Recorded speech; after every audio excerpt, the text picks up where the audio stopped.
It's time for the Inside Pitch, the official off-season radio show of your Winnipeg Goldeyes. On the home of the Goldeyes, 93.7 CJNU.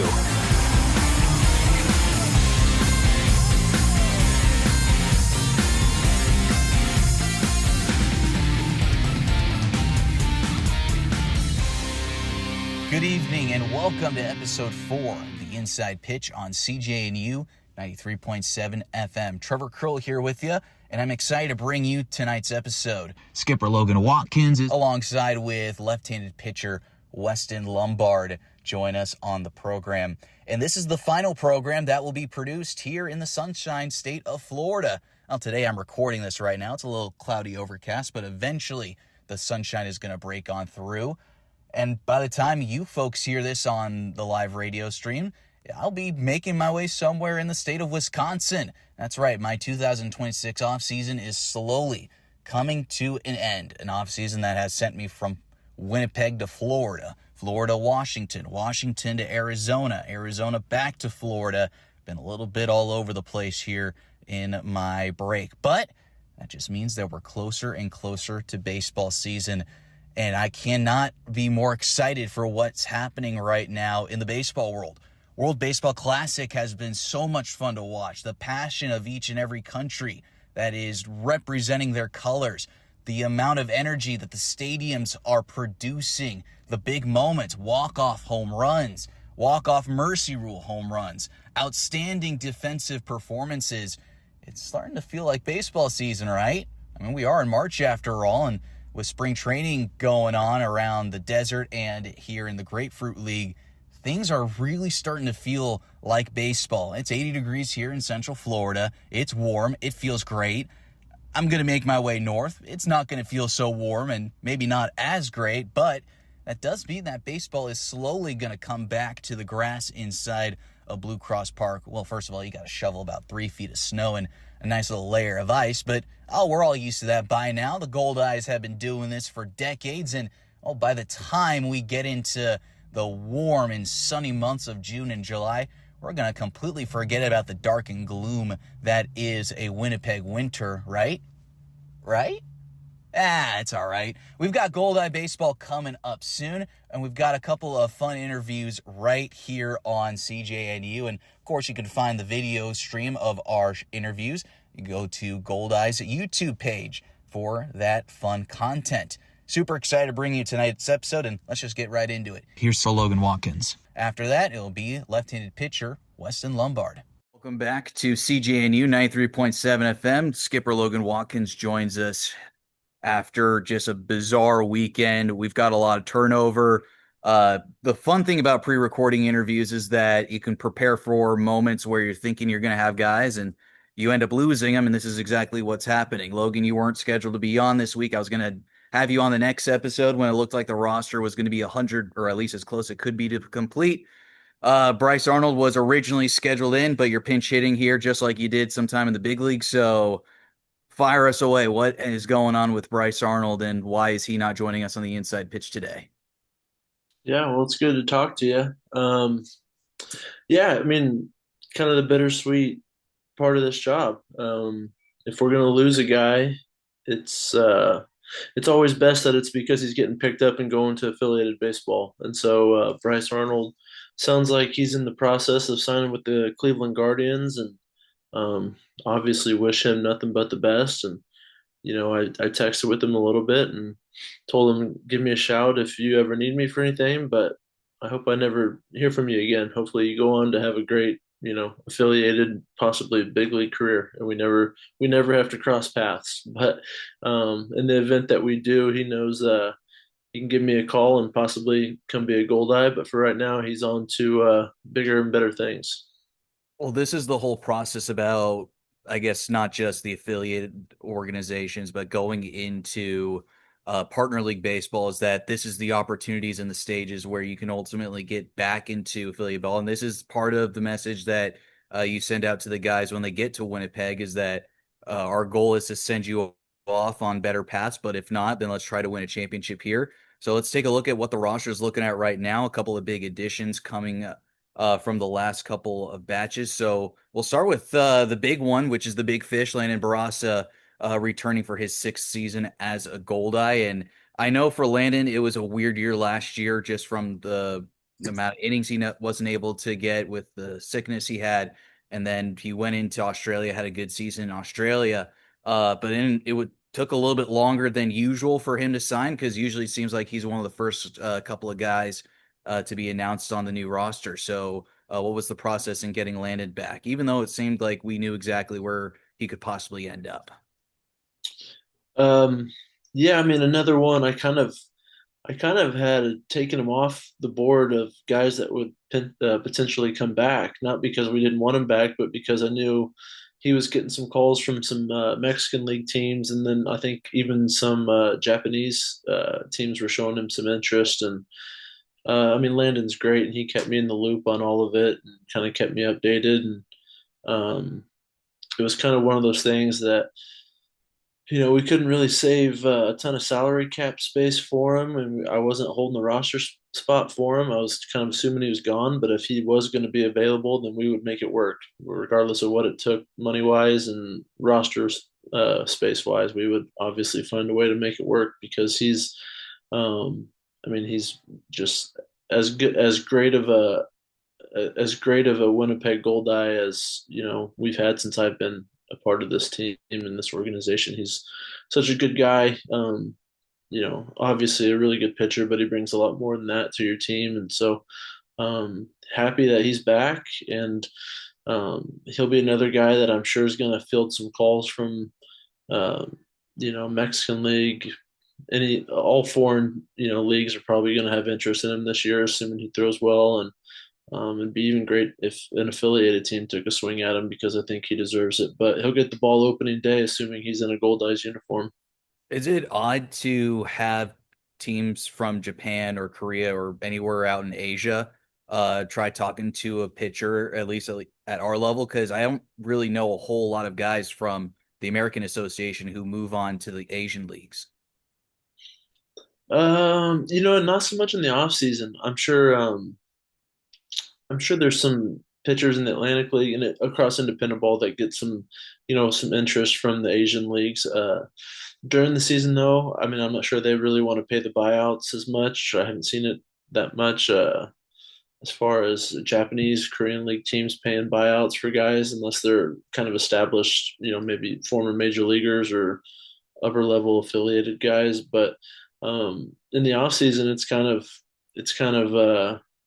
who knows? I mean, I think Landon maybe had heard from the Japanese teams while he was in Australia pitching winter ball, where she had a good winter in Australia, and I think that's maybe where they took notice of him. But you'd have to ask him maybe for more details on that. I just know that they came and watched him pitch a few times, and I think he threw pretty well. So I think I wouldn't be surprised if they don't kind of follow him throughout the year too, to possibly see if they ever have a need during the year, he'd be a good one to maybe add during the season. I know you've been super busy just wrapping up your off season, finishing up the roster, uh, playing dad mode for most of the day. I know we were trying to get on a little bit earlier, but kids go to bed when they go to bed. But World Baseball Classic has been in full swing over the last couple of days, and plenty of former Goldeyes. I'm sure some other players that you've had in your career, whether as coach or former teammates, are still out there playing. What have you seen so far from the World Baseball Classic guys, especially guys like Dayson and Ray Patrick Ditter, who we'll talk about in a moment? Guy R.A. Franson, who's going to join us a little bit later on in the summer. What have you seen from those guys representing their countries on a stage that we don't have except for the World Baseball Classic? Yeah, it's been cool. I think Dayson's only got one or two at bats maybe, and off the bench, which isn't very fun. But I thought Ray Patrick Ditter has shown pretty well for himself so far. They had him hitting leadoff. He's had a couple hits, and they're in a really tough pool. The Team Netherlands with the Venezuelan team and the Dominican in that pool. So yeah, but they had a incredible walk-off home run against Nicaragua. It was also cool to see Franson get the start against the Dominican. You could tell he was pretty amped up, but you could also tell he's got pretty good stuff too. So, he went 3 innings, 3 runs, maybe only like one or two hard hit balls off of him. I thought, his command was a little bit erratic, but that's a very, very, very scary lineup he was facing against the Dominican Republic. So, but it was cool that he's that Team Netherlands is a pretty good team with a lot of talent on it. So to see that they thought enough of him to give him the ball against the Dominican, just kind of should let everyone know kind of what caliber of pitcher we're getting this year. And so excited to see him in a Goldeyes uniform. And then I don't think any of our boys with Team Canada have got much action with Jacob Robson or Adam Hall. I think they're kind of role players off the bench for that Canadian team. And but yeah, it's been a lot of fun to watch, and obviously rooting for Team USA, and it's pretty incredible to see the stuff that Bobby Witt was doing today at shortstop, and Aaron Judge is a monster. It's been a lot of fun watching them too. I mean, it's kind of weird how the World Baseball Classic is so early on in the baseball season. Like, it's still spring training for all these guys. How hard do you think it is to go into this sort of intensity in a game like that, where it is the best players in the world, with playing for more than just wins and losses? It's for pride of country, but you're also still not as sharp as you usually are. I mean, Paul Skeens today was ripping 99, so he still looks like he's in his Cy Young colors. But at least, like, for the hitters who maybe aren't on their timing yet, pitchers who aren't maybe feeling all their pitches because they just haven't had the amount of innings or throws yet to get under their belt properly. What's the process like in that sort of an instance where you're just thrown in the high intensity in the biggest moments? Yeah, I mean, I'm sure that's pretty difficult for some of those guys to get themselves calm. I mean, even I remember when I was in big league camp or whatever. I mean, your first few at bats and just in front of a regular spring training crowd, your heart's still going a little bit more than normal just because you haven't been in a game in a while. So when you start seeing live bullets, obviously it kind of amps up a little bit, and then throw in the World Baseball Classic environment. I'm sure that's I don't care if you're Bryce Harper or Judge. I'm sure those guys are pretty amped up and feel some pressure to perform. But I think the most difficult part of the World Baseball Classic, and that the broadcast teams bring it up quite a bit. It's you just don't know who you're facing, and there's so much reliance now on scouting and having a game plan when you get in the box, and understanding, what does this pitcher throw? He's got 3 or 4 pitches. He throws two for strikes consistently, so you can eliminate his third pitch for the most part. He'll execute changeups and hitters counts or whatever. I mean, you have that kind of information during a major league season when you get in the box, and some of these guys are getting in the box off some guy like the kid that threw for I forget his name, the kid that threw for Great Britain the other night that threw really well against Team USA. I mean, the guy he was still a kid throwing 97, 96, kind of effectively wild, and his breaking stuff is breaking pretty good. And you can tell it's the best hitters in the world. Team USA were in there, and I mean, 97 is 97. I don't care if you're throwing that in A ball or the big leagues. Like, that's still not easy to hit. Let alone you don't really know what to expect with the secondary pitches, and if they can throw it for a strike or not. I mean, you just don't know. And so when you're kind of in the box and you've got some of the unknown going on in your head, it makes you maybe a little bit hesitant to pull the trigger on some pitches. Maybe it's slightly indecisive on kind of what you're seeing or looking at. So that's kind of what I've taken from watching at least Team USA as closely as I have. I think a wise man once said that he was wildly effective. But I mean, That's an I inside joke. I had to throw that in Yeah. there. Yeah. Um, I think it was more of because of just watching the way some of these teams just go out there every day, in their spring training games, and then leave their spring training camps and go into a hodgepodge of players who they have already known that all these guys have grown up playing with each other. You can see it from the Latin guys and the Puerto Ricans, the Mexican players, the Dominicans. They all have that chemistry, but actually getting into the game itself is obviously different. It's kind of similar to what we've got to do, right? Where they get thrown in like a week before the season for us starts. For them, the tournament starts. You guys got to get to know each other really quick, and we're off on the road, and we're going to start playing games tomorrow, basically. So, is there kind of something similar to take away from that? And when our guys from the World Baseball Classic join into the clubhouse, is that going to bring a lot of at least experience from that side to this season, especially with this batch of players? Yeah, I mean, I think so. I mean, our spring training is so short, and we only get so many opportunities to get.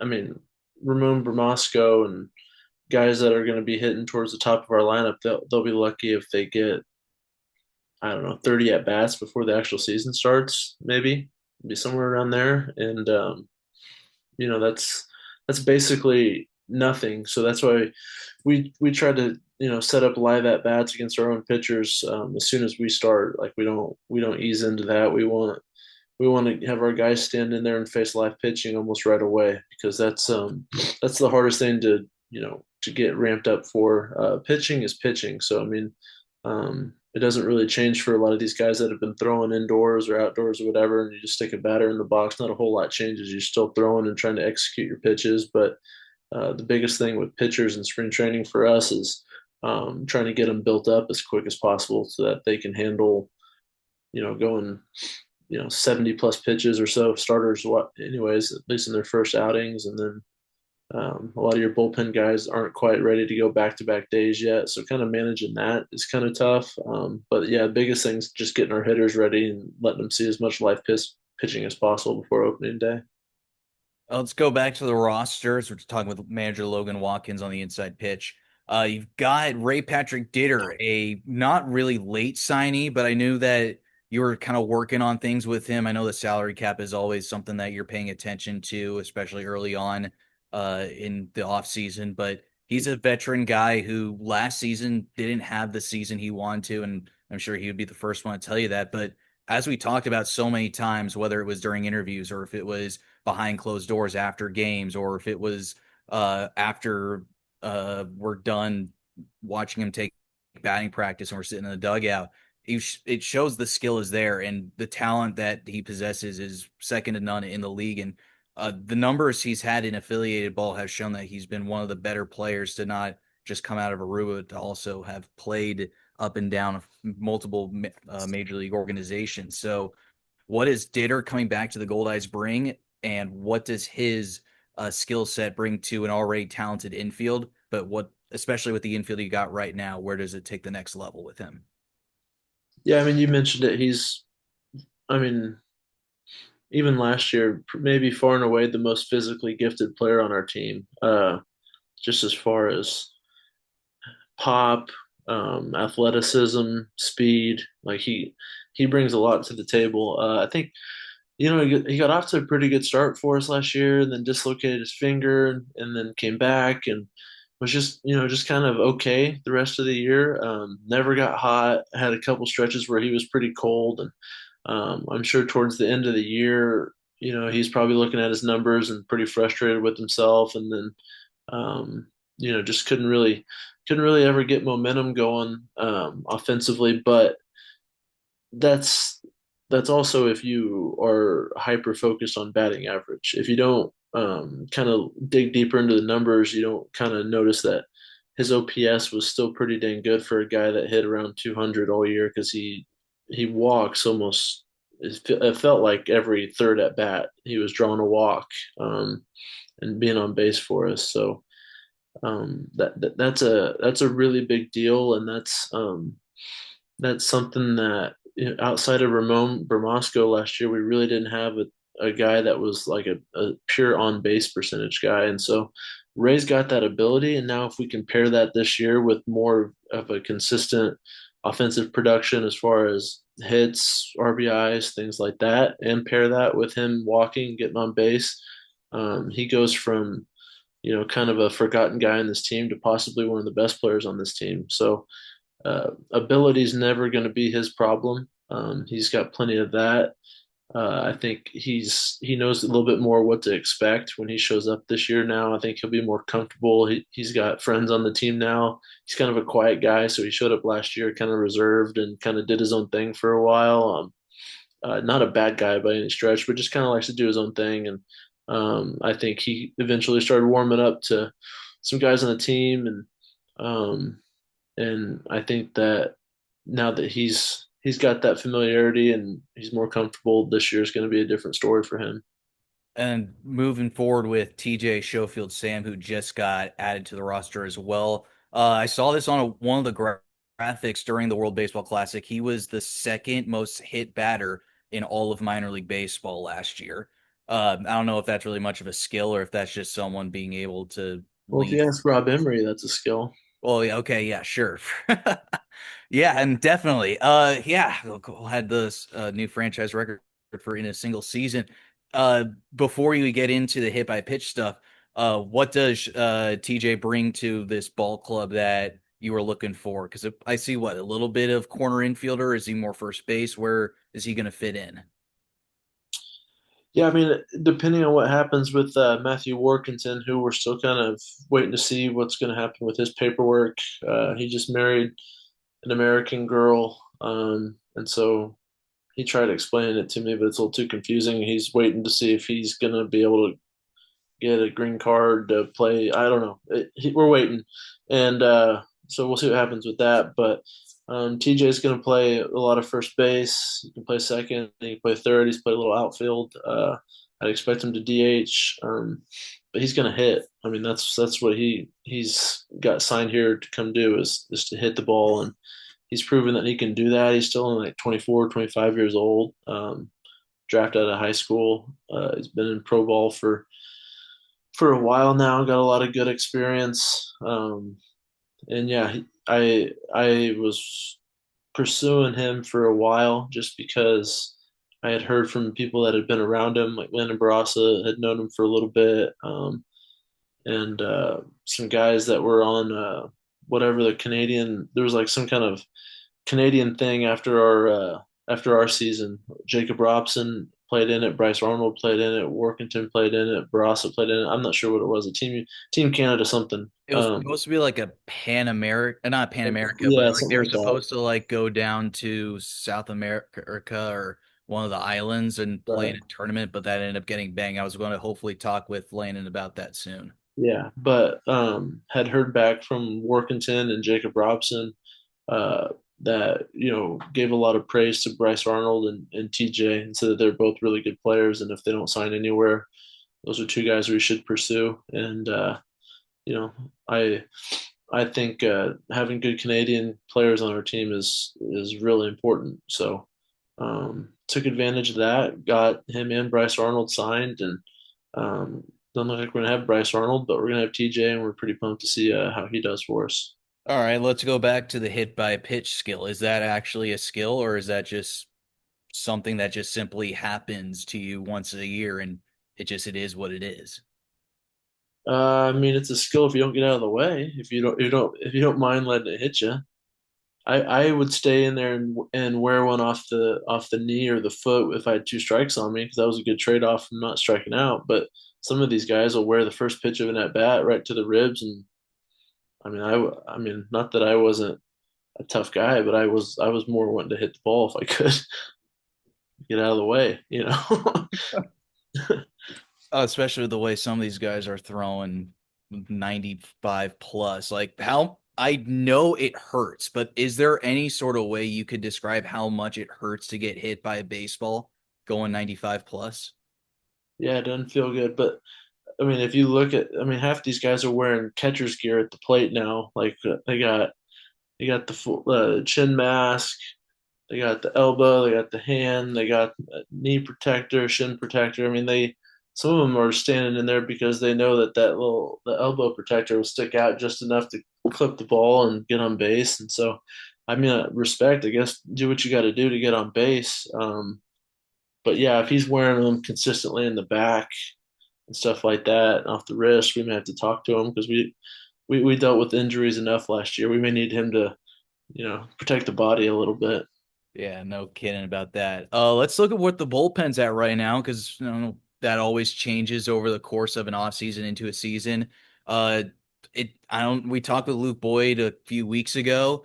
It sounded like he was ready to move back into the bullpen, which is obviously something that you saw with him at Baylor, but he had a good season as a starter, but just the way the whole rotation could be looking like, I don't know where that is right now, but take us through kind of where you're seeing the bullpen at the moment.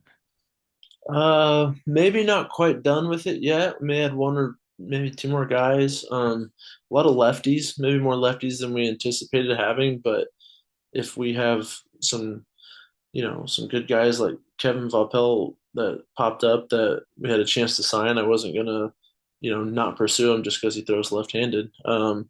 So I think we have possibly 3, 4 lefties in the pen. Whom I think Quinn Waterhouse, Strobel, uh, Vapel, and Lombard. Lombard, yeah. So, yeah, 4 lefties.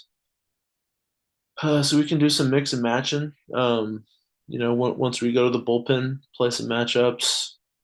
I think we're gonna have a bit more velo than we had last year, minus Strobel.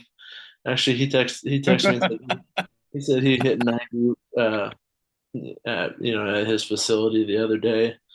He probably texted everyone. He probably texted every one of his friends and said, "Hey, I hit 90." So, yeah, he was probably pretty pumped about that. Him and Lamson have probably been texting each other, comparing radar guns. But no, obviously, just joking because Lamson and Strobel are two of our best pitchers, and I mean, 2 all-time Goldeyes. Who cares how hard they throw? They get the job done. So, but no, outside of that, should have more velo. Should have some guys that won't be hurting for stuff. We talked about Franson a little bit. William Suarez, who we signed, has got really good stuff. Some maybe getting with Brew, our pitching coach Mark Brewer, maybe getting with him. Some of these guys can really take off, and that's kind of what we're hoping for. Because again, we've signed guys with plenty of ability. Like again, ability and talent's not going to be an issue for us this year. It's just maybe kind of focusing more on consistency and a little bit more development, and get some of these guys to make some of their weaknesses their strengths. And but I'm looking forward to it. Bullpen should be. We have more options as of right now going into the season than we did last year, especially since we lost 2 or 3 before the season even started last year. I mean, it's a little bit interesting going from years to years, obviously, how we started out the 2024 bullpen to what it turned out at the end of the year. 2025, I mean, hodgepodge, whoever had a healthy arm, you were on the bump. And now this year, you talk about the high number of left-handers. I don't even think we ever got a chance to talk about Vapel a little bit. I was interested in seeing some of his numbers with the Marlins organization, and it looks like is it going to be just like another standard left-hander who can rush it up plus 90 and maybe have that wrinkle with a slider? Or do we see something kind of there with him where it's a little more consistency where he's going to get the swing and miss with just the stuff he's got? Yeah, I've seen video of him pumping close to 95, 94, 95. I'm not sure he consistently sits that high, but it's in there, and had really good numbers in college. I'm really big on high strikeouts, low walks, and he did that even really well last year with the Marlins. I think it was just kind of a numbers game that got him pushed out. But super good kid. Talking to him on the phone, he's excited for this opportunity. Kind of an East Coast kid. I'm surprised that we snuck him out of the Atlantic League. I heard from some people in the Atlantic League that saw him throw at a pro day that said he looked really good, but I had already been talking to him, and I think he kind of, that meant something to him, that maybe I was one of the first ones that reached out to him. And so yeah, pumped we got him. I think he's gonna be really good for us. But again, I felt pretty good about the team last year, going into the season, especially on paper. Thought we had a chance to be really good. And um, life happens, and guys get hurt, guys get picked up, and that could very well happen again this year. Hopefully, we've maybe added a little bit more depth behind some of our guys. Like I think we're gonna have probably 7 or 8 guys who are capable of starting. So if we lose a starter, hopefully we have a couple that are right there that may start in the bullpen but are capable of starting. So that's huge. Last year, we really, I mean, I think we went into it with 5 starters, thinking maybe we had one guy who could long relieve, and then we had some guys get hurt, and then we didn't really. There's no starters available come spring training. I mean, you kind of have to roll with what you have. But so we're a little bit more prepared for that this year, I think, for sure. How about Willian Suarez? And he was one of the earlier signees, and uh, I think he's Dominican, if I'm not mistaken. So where is he kind of fit in on the bullpen side of things? One of the few right-handers that you got back there. Yeah, if you look at his numbers 2, 3 years ago, he had he had like top prospect kind of numbers. And then last year, maybe I think maybe pitched through some injuries, but Rob Emery was with him with the Giants and told me that he had seen him close to 100 miles an hour at one point. The video I've seen of him this offseason, he's been more like 94, 95, but good power arm. Like most Dominican guys, they have a ton of ability. They love to compete. And I've heard a lot of good things about him from people I know that have been on his team.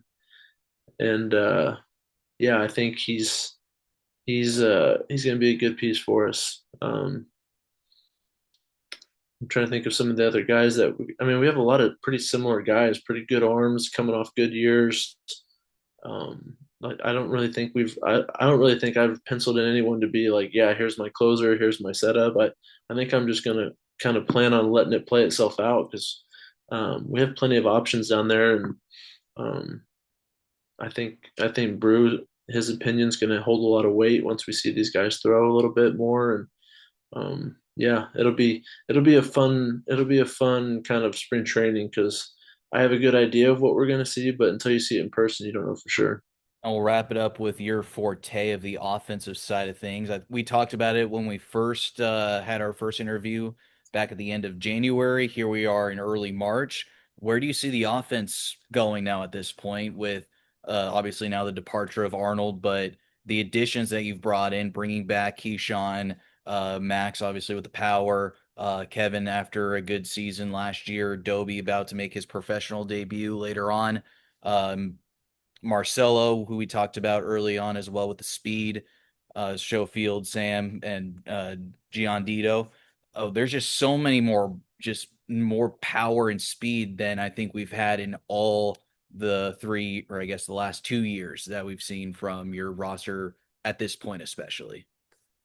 Yeah, I mean, I think we can probably definitely say we're going to add 2 or 3 more guys before the season starts. A couple of guys we're waiting to hear about kind of what their situation is. We've been working on for a while, so we'll see what happens. But yeah, definitely Noah Marcelo, I think, is going to be a kid that's got a chance to be Rookie of the Year in the league this year. He's going to play great defense. I'm positive about that. He's going to steal a lot of bases. I'm positive about that. I think the only thing we need to see is if he's ready to hit in this league, and I know he's excited to prove that he can. So he's got a chance to be really good for us this year. Yeah, I'm hoping that's kind of our leadoff guy, somewhere 1-2, and then obviously Ramon Bermasco will be kind of in that 1-2 range as well, and we all know what he brings to the table. He's going to be on base nonstop, and he's going to be as consistent as Ramon always is. And then you're looking at probably Max Murphy somewhere in the 3-4 hole. Don't have a ton to say there. Everyone knows what he's capable of, and everyone knows that he's got a chance to win MVP every single year. He's that kind of player, and I think he's motivated to come back and right the ship from last year. He has a lot of pride in this team, and for us to struggle like we did, especially in the month of July and being out of the playoff races as early as we were, I'm sure that that's going to motivate him to make sure that we get off to a good start this year. Uh, And then Trump, Giandito Trump, been around for a long time. I think I played against him actually in 2018. He was in Reading, I believe, when I was in Erie. So yeah, he's been around a long time. Going to be a good player, veteran presence, veteran hitter.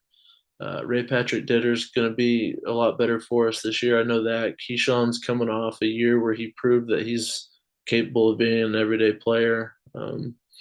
Mason Doby, good young player that had a good college career. I think he's ready to show that I think he's super excited, number one, to be a professional baseball player, but I think he's excited to prove that he deserves to, be in this league, which is not going to be an easy feat for someone fresh out of college, but I think he's excited to do it. He'll be our one of our catchers. Him and Kevin Garcia will both handle the catching. I think we have Doby listed as like a utility, but he's been pretty much primarily focused as at catching. So those two, we'll let them kind of battle it out for at bats as far as the catching position goes. Kevin's coming off a good year. I think Kevin's always going to be in good shape, always going to be motivated to have a good season. So I'm excited to see him. Probably missing some more people, but we've like I said, we've got two or three more guys we're still planning on adding. So that the position player side of things definitely isn't done yet. That's going to wrap it up for us tonight. Logan, thank you for stopping on by. Goldeyes open up the season on the road in Milwaukee Friday the 15th, but are back home for the home opener against Kane County on Tuesday, May 19th, 6:30. Thank you.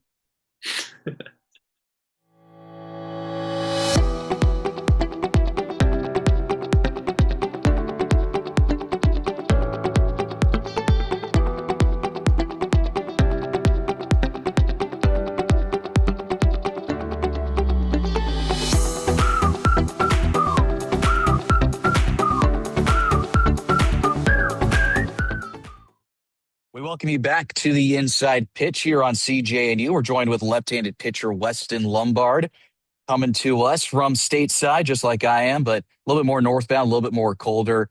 Weston, how are things going this offseason? Where are you calling us from? Things are going good. I'm in Hudson, Wisconsin, so not too far from Winnipeg, just about a 8-hour drive or so. How's the weather going for you so far this offseason? I know like most of the guys up there have gotten hit with some of those nasty winter storms. I got the tail end of those when it came down to Florida, though I got about maybe 30 or 40 degrees warmer on that quote unquote cold spell. Yeah, we're at the point of the year where everyone's kind of just crossing their fingers that we don't get dumped on with snow again, because right now I'm looking at my backyard and it's all grass. Been able to throw outside a couple times, which is great, but we're usually due for one or two more blankets of snow before April, but we'll cross our fingers. We'll see what happens.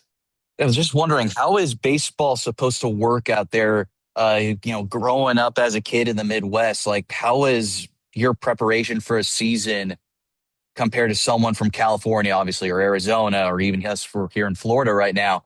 Because for the kids I've seen when they're outside, they're able to play baseball all year round. They're playing games in October, November, December, and into January. For you, though, you guys have to shut everything down, go inside, and you might not touch a baseball field until possibly April. Yeah, I mean, starting with like when I was a kid, it was, being from Minnesota, I was a hockey player and I would play hockey until the snow melted. And then when the snow melted, I'd play baseball. And then when baseball season was over, I'd play football. And everything went into the storage closet until that season. Then when I got to college, I played in Minnesota at a D3 called Gustavus. And basically the season starts when the snow melts, same with high school. Like it could start towards the end of March. Maybe you have to wait till April. Nowadays, there's more and more turf fields around the Midwest where I think you're able to kind of bump the seasons up a couple weeks in general. But yeah, I mean, from end of January until, mid-March when you go down to, Arizona or Florida for a week as a team to go play some games, you're just practicing in your school's field house, on the multi-purpose, gym floors, sometimes in the basketball gyms.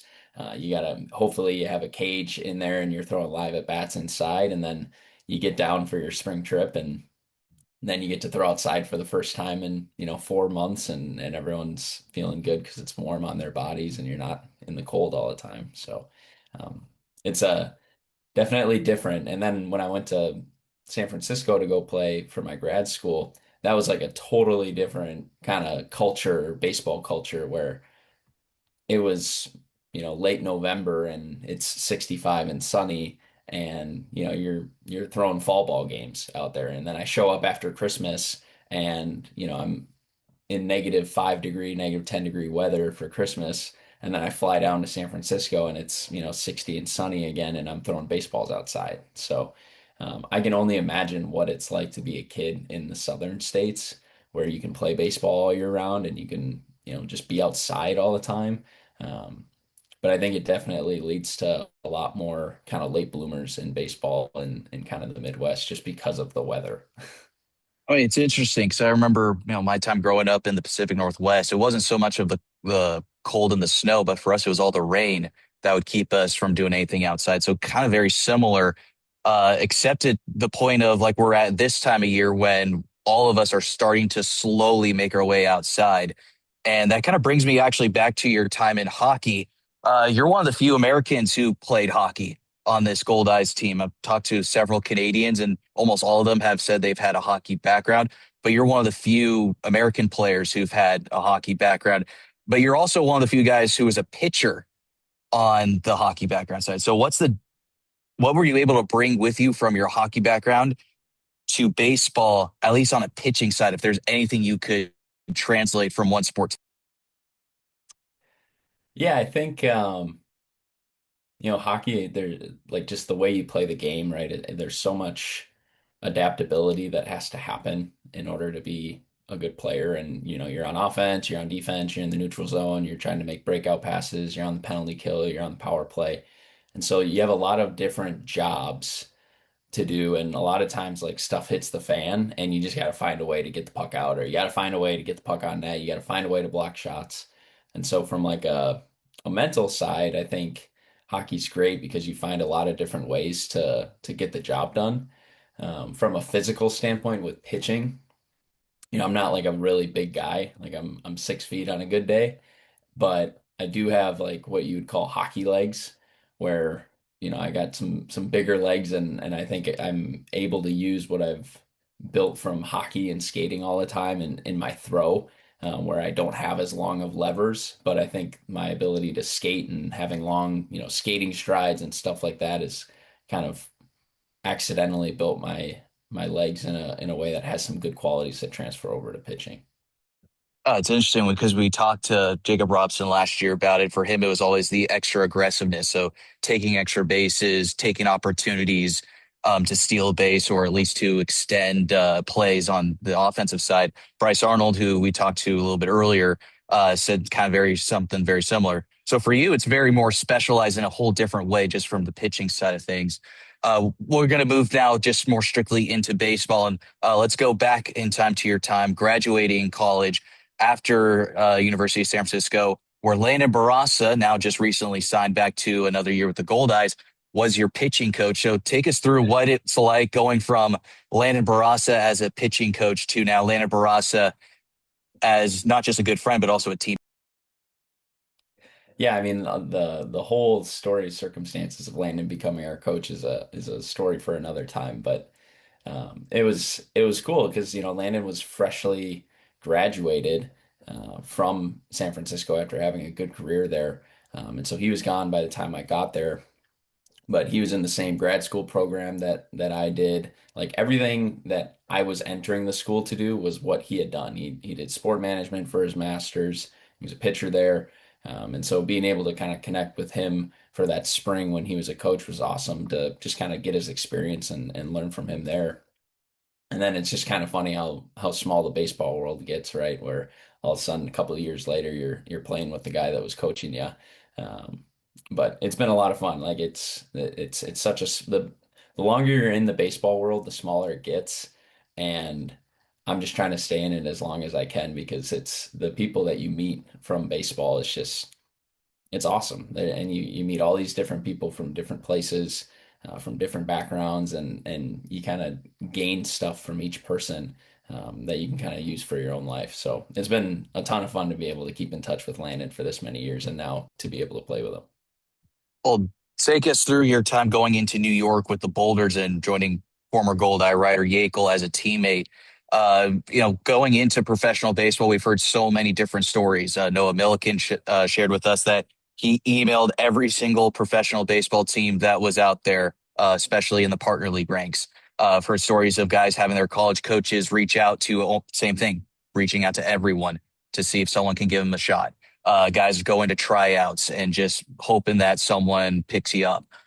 There's, again, random stories about how guys actually make it. What was your breakthrough to get to New York and go into the Frontier League?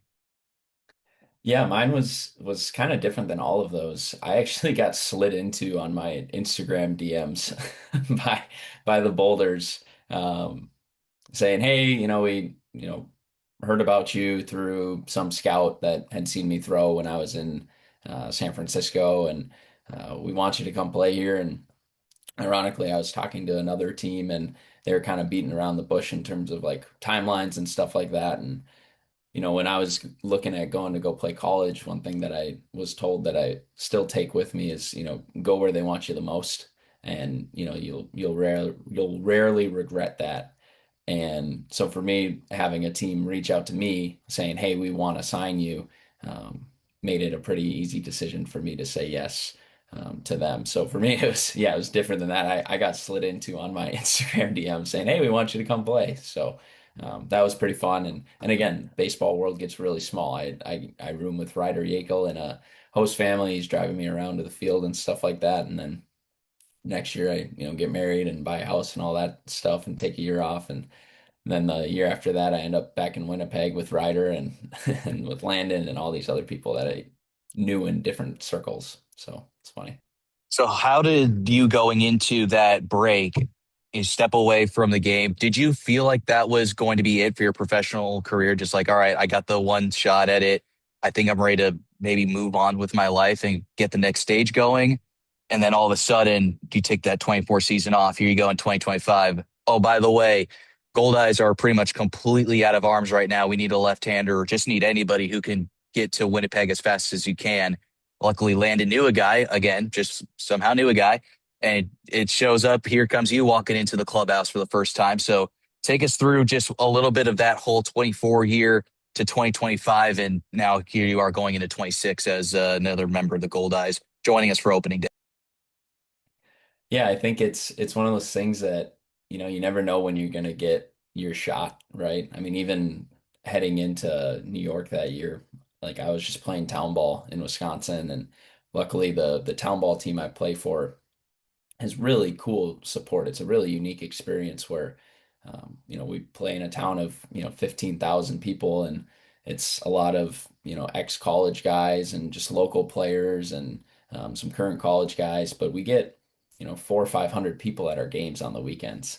So even that year that I wasn't playing, I was still playing and I was training. And to me, like I fell in love with baseball and seeing where it could take me a lot later than I think a lot of people. I was a hockey player through high school, and I was trying to play hockey in college and kind of stumbled across baseball on accident.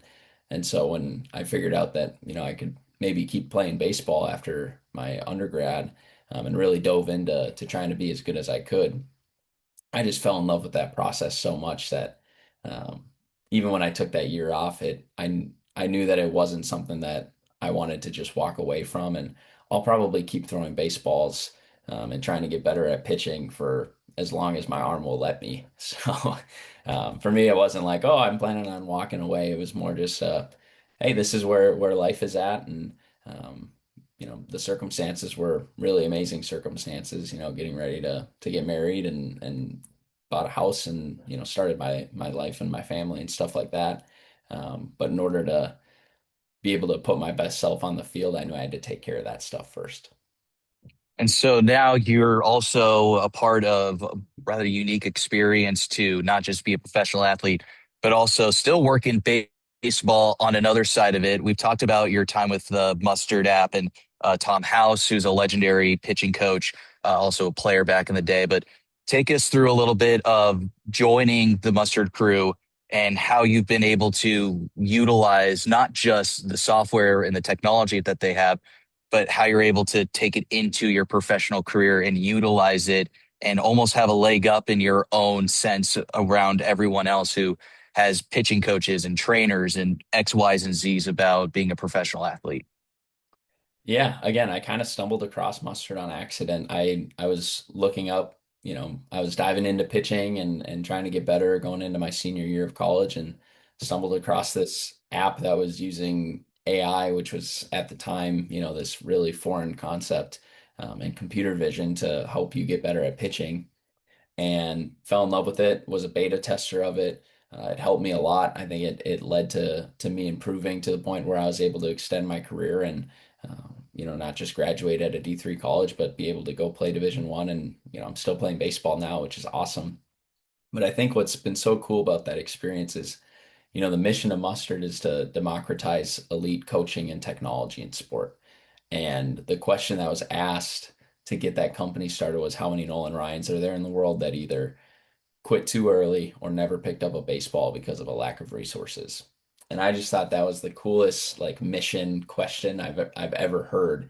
And so now like for my job, I get to try to make the elite tools and technology that the best in the world are using. I get to try to make that more accessible for kids all over the world, right? And so we've been able to do stuff out in Europe and stuff, and we've partnered with organizations in Africa and things in the Dominican, and then you have the Little League side of stuff and helping train these volunteer coaches to be, better coaches for their kids and stuff like that, where it's just such a cool mission to serve. And from a, advantage standpoint, I guess, the mechanical report card and stuff, when you're looking at kids throw and you're looking at, big leaguers throw and you're looking at college kids throw, you really start to see like what actually matters and what's consistent across all of those people. And to me, that's just a handful of principles of the throw that is kind of agnostic to what you look like, right? Like you throwing versus me throwing versus Landon throwing versus some other guy throwing. We're all going to look different, but there's a handful of principles that everyone kind of does in some form. And so to me, it's kind of helped eliminate the noise, right? When you go on social media or you go to all these different places, there's so much information out there. And I think the hardest part nowadays for kids and even for older guys and pro guys is kind of filtering out the noise, right? And not getting too caught up in, whereas, all these different drills and all these different stuff and kind of getting that information overload. It's easier said than done. I'm still practicing it, but I think it's given me the opportunity to kind of quiet all of that and really stick to like what actually matters in the throw, and then let's train those things as we go through kind of our on-ramp process and not get too caught up in the stuff that doesn't really matter, because that's what makes that person, and that's what makes another person another. But it's the principles that really matter, and if you lean on the principles, it keeps the pitching delivery pretty simple. We were talking with Weston Lombard here on the Inside Pitch. We've also seen your own teammates use it, not just specifically for baseball, though you also can tinker into the golf side. I've seen a couple of videos from Kevin Garcia working on his golf swing on the simulators over the last Yeah. few weeks. And we took a look at it when we were at that Top Golf facility in Milwaukee. It's really fun. It really shows you not just what you are good at doing, but also what you need to work on. And it gives you just such small, minute details on what you need to improve on. It's so many little details that go into not just a baseball pitching mechanic, but a golf swing. But when you are just sitting there and you're looking at just the overall big picture of it, how many little details actually go into what is a pitching mechanic? Tom House has a great quote. I don't know if it's his quote or if he stole it from someone else, but he always says, there's one set of rules and a million interpretations. And I think like that's kind of how I look at the pitching delivery. And to me, it comes down to like three or four things. And then within each of those, there's probably 1,000 little things you can do. But for me, it's timing, timing or tempo, right? Timing into foot strike. How fast are we moving under control? It's balance. Are we able to keep our body balanced as we go through the throw? It's posture. Are we able to maintain our body in a good position to be able to fire from? And then it's direction, right? Are we keeping our direction lined up to the target, or do we have stuff trying to pull us off of that left or right? And then within that, you have a bunch of kind of subcategories that factor in, style and body type and, limb length and all that stuff that you can try to dive into that's specific to each player. But to me, like if you have good tempo, you stay balanced with good posture, and you keep your energy going to the target, that takes care of like 80 something percent of the throw, right? And then the rest of it is just little tinkering and feels and stuff like that um, work for you. That may not work for me. That may work for another person. But that's the beauty of pitching is there's no perfect formula. All we can do is try to get a little bit closer to something that works for a lot of guys. And then within each player, it's playing catch, it's, throwing bullpens, it's throwing in games, and it's just making little tiny micro adjustments every day to try to get a little bit better. So we go into the 26th season, and this will be your first time joining a professional organization on opening day. Uh, we'll go back to the later 25 season. So you join us towards the middle to later end of July into August, and then you end up having a little bit of arm issues, or I don't remember what exactly it was, but you end up having to call the season early. What was kind of the whole process of going from joining us to this is the last thing I wanted to have happen is an injury that cuts my season short to here I am in the off season rebuilding, getting to where I can be ready to go on opening day to you signing with us back in November. Yeah, I mean, again, it goes back to you never know when your number's gonna get called, right? It goes for being in a game too, but like literally, my number got called by Landon and then Logan. I think it was on like a Thursday night at 10 p.m. or something like that, saying, "Hey, we got a game like Saturday. Can you get up, by then?" Um, Now, luckily, I had been throwing and working out and staying in shape and stuff like that, but being in shape to be able to throw for a game versus, being, preparing your body for a 100 game season, that's a totally different, ball game. And so I think that's what I'm most excited about this year is, last year was a total fire drill where, you spend over a year out of throwing in a, like a professionally competitive baseball game. Um, and you go from zero to hey, you're in a game right now. Like you're in a professional baseball game right now with professional zone, professional hitters. And, for me, it was kind of, all right, let's, we'll see what we can do here. And I think this year I'm really excited to be able to, like you said, start on opening day, right? And be able to get a full season under my belt. The preparation for that is just different and to be able to have some time to prepare the body for that, to prepare the mind for that. And in general, to be able to just kind of plan to keep things simple and just be able to play the game is something that I'm really excited for, right? To be able to prepare for a season, to be able to go play the game instead of being in this kind of like survival mode where you're like, all right, I'm gonna drive up and I'll probably pitch the next day and then you live to fight another day. I'm excited to be able to show up and really just see what I can do for a season. And we also have some very interesting, or new developments this year with at least like the amount of technology that we have for recovery wise. And I remember when I was rooming with you this last summer for the couple of road trips, was that you take your recovery super serious as a professional athlete should. And I know each guy has their own different ways of recovering, and uh, either it's at the field or it's back in the hotel room.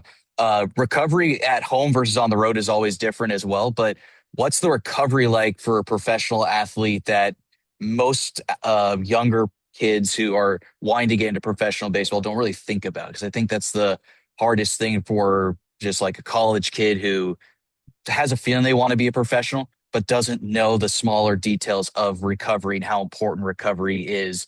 And I think that was something that I didn't really understand how the importance of it was until I got into professional baseball myself. Yeah, I think, at the end of the day, it's such a moving target, right? Like you can't expect that you're going to feel good all the time. And I think that's something that even I'm still trying to practice and learn is to be okay with not feeling good all the time. But what you can do is control your process, and I try to do my best to be in control of that. I think the biggest difference is just honestly, it's just the travel. Like you're sitting on a bus, and for us, we're lucky because we have the sleeper bus, which is better accommodations than most. But you're on a bus for sometimes 8, 10 hours, and then you're getting in at midnight, 1 o'clock, and going to bed, and you got a day game the next day.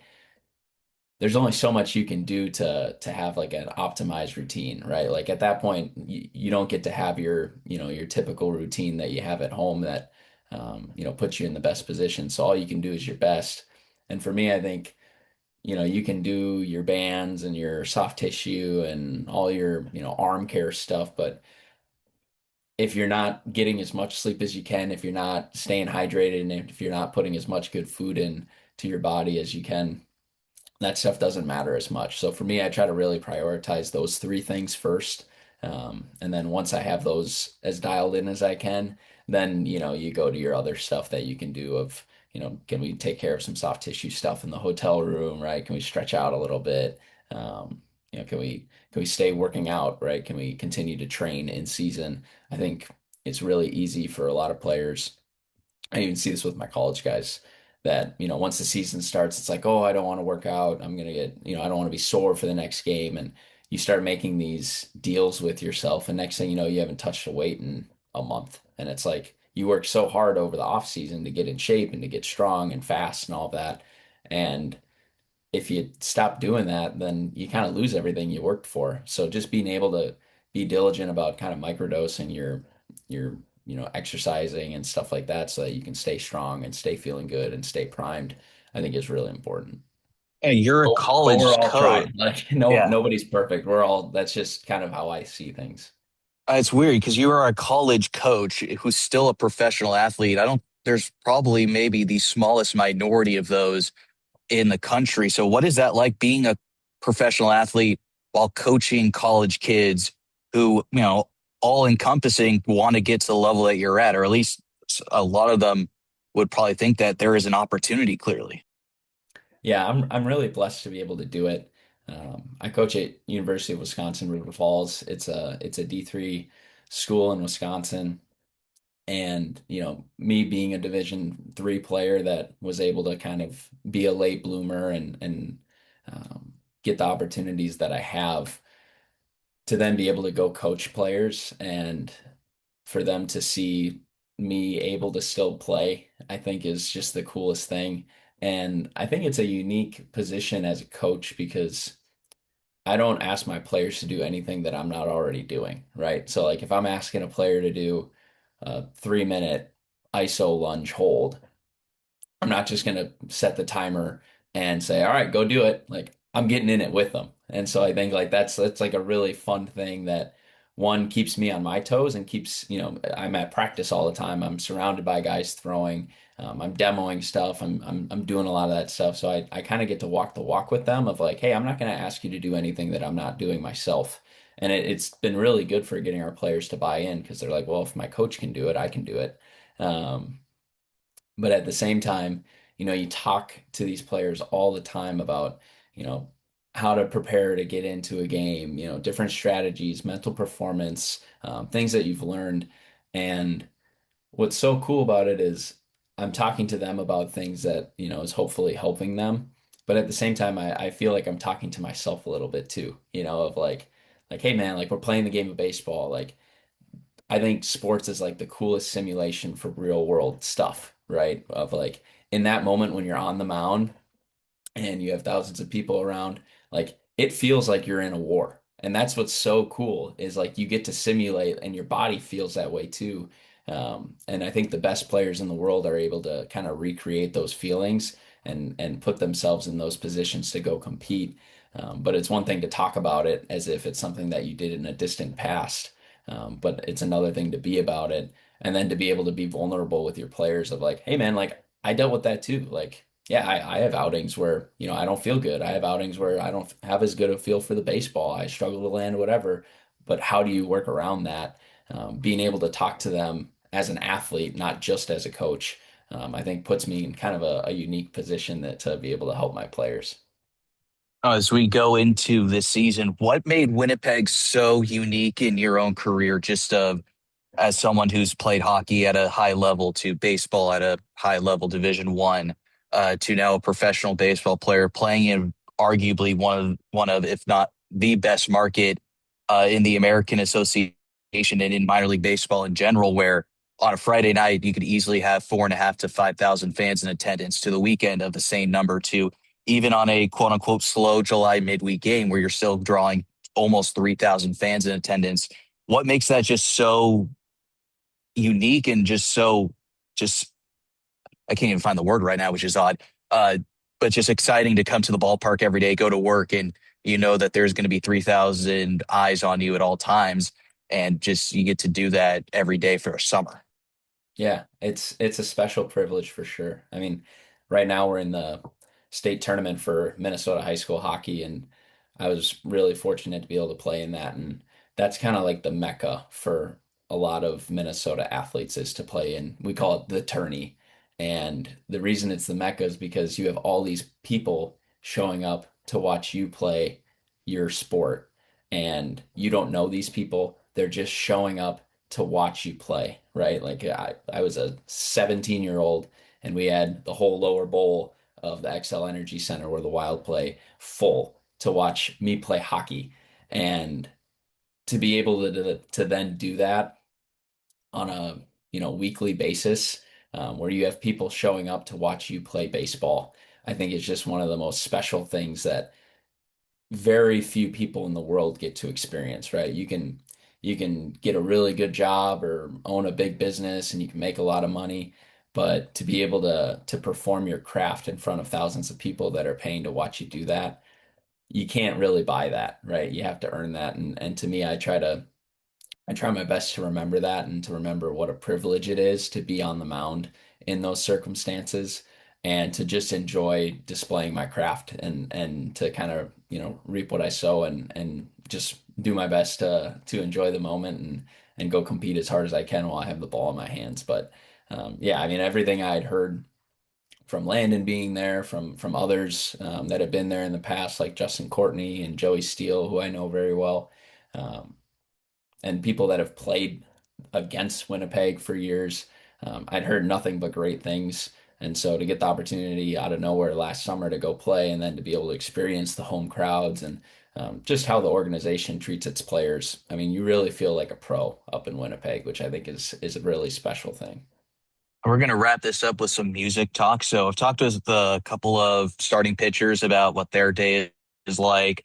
You're in a unique position being a reliever. So how does your preparation for a game, knowing that you're on a green light, how do you go into a ball game or at least get ready to get to the clubhouse? Like, is there music playing when you get to the field? Like, what's the whole, not routine, I guess, but more of just the what do we usually do when we get to the ballpark, and then music wise, like how are we prepping our mind that way? Yeah, coming from like being a starter and being a reliever, like it's so different because as a starter, everything's kind of on a timeline, right? And you can kind of map out your whole day up to the first pitch because you know that you're the one throwing the first pitch. But as a reliever, you may know if you're up, but you don't know if you're going to throw that day. And so you kind of have to be smart with where you apply your energy, right? And your focus and stuff like that. And so again, talking about like coaching my college guys, I talk to them a ton about like you got to know when to turn it on and when to be focused but not, just 100% like locked in and using all of your focus because if you try to be that guy that's like sitting there like all day and all game, by the time your number's called and you're going out into the game, your battery's drained. And so there's kind of this balance between being engaged in the game and knowing the situations that you're going to be asked to go into, um, while also being relaxed and loose so that when your number is called, you have that adrenaline left and you're ready to go. And so for me, like I just try to control my pregame process of, what am I going to do to activate my body? What am I going to do from a throwing standpoint to get my arm in a position where when my number's called, I'm ready to go.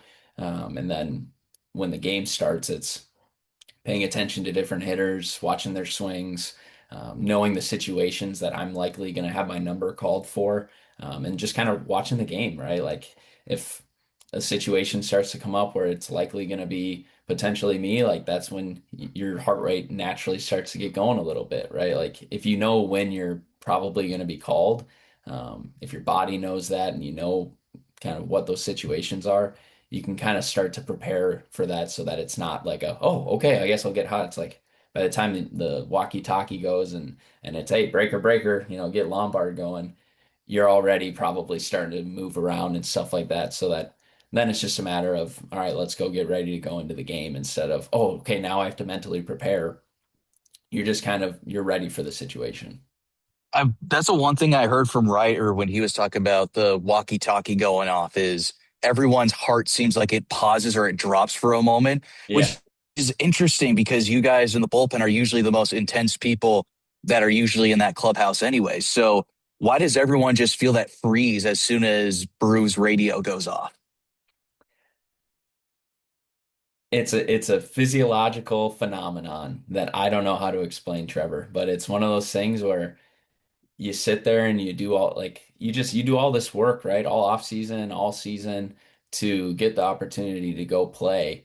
And then it's like getting called into war where it's like, oh, all right, it's my turn, and that moment when you hear breaker breaker and there's that little pause, it's like, who's it gonna be? Like, is my heart rate gonna go up and am I gonna continue this kind of like adrenaline kick of like, all right, yeah, let's go. Let's get ready to rock, or is it going to be someone else and then we got to calm back down, right? And it kind of goes back to that like balance of, energy and focus and adrenaline of like, okay, because you only have so much, right? And so it's like we're all kind of here and then it's breaker breaker and everyone's like, okay, am I going to go? And then if it's me, it's like, all right, let's go.